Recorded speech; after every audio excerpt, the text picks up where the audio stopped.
Today we're going to install the Epyx hoop steps from N-Fab on this Tundra Crewmax. Let's go ahead and get started. Okay, so when you start off, the first thing you want to know is how to tell the difference between the driver's side and the passenger side. I'm starting off with the driver's side step. The front end of the step is going to be a little bit shorter off of the front step pad than the rear of the step. Once we've established that, we can go ahead and flip it over. Also, the front of the step, two bracket locations are closer together. The rear of the step, the bracket location is kind of off by itself. Okay, now let's go ahead and assemble the front bracket to the plate. We're going to get a couple of carriage bolts out of our kit. I'm going to put them up through the back side and into the rectangular slot.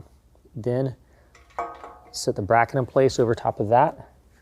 You get a couple of your serrated flange bolt or flange nuts, and just get them started on there. You want to get those just finger tight at this time. We're not wanting to tighten these down all the way yet. And still wiggle that around. The other two brackets install the exact same way. All right, so we're underneath the driver's side of the truck. The front tire is up here. We're going to come back along the rocker panel to our first bracket location. What we're going to see is a couple of threaded holes. Now, if you've never had running boards on your truck, from the factory, you're going to have a bolt in this threaded hole. You're going to need to remove that with either a 12 or 13 millimeter wrench. Now, if we move along the rocker panel to the second bracket location, again, we're going to see two threaded holes. And again, if you've had no running boards on this truck, you're probably going to have two bolts already in those holes. Go ahead and remove those as well. Our third bracket location, we're going to skip. All right, now our fourth bracket location on the truck, we will be using this. And again, you may have factory hardware that will need to come out.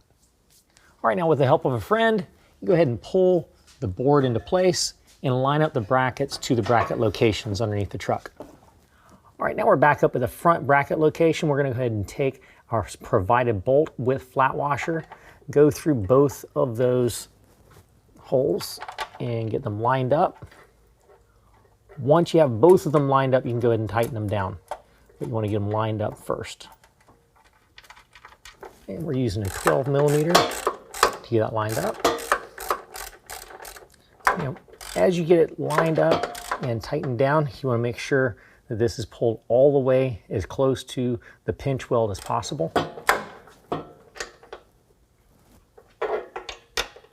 And as another tech tip, one thing that I've already done is I squirt a little bit of lubricant up into those threaded holes. Sometimes they can have a little bit of rust or corrosion built up inside there.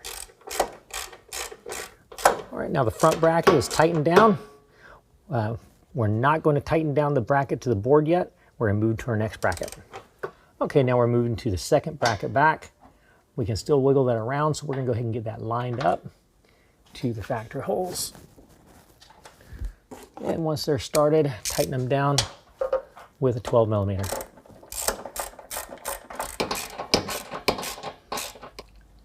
And we'll do the exact same thing with the last bracket back.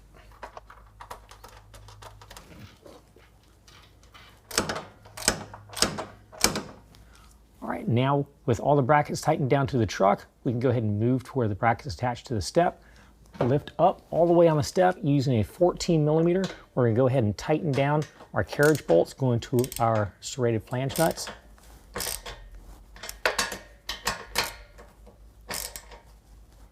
We're going to do that on all of our brackets. Well, the passenger side step will install the exact same way, and that concludes the installation. If you have any questions, call the experts or visit us online.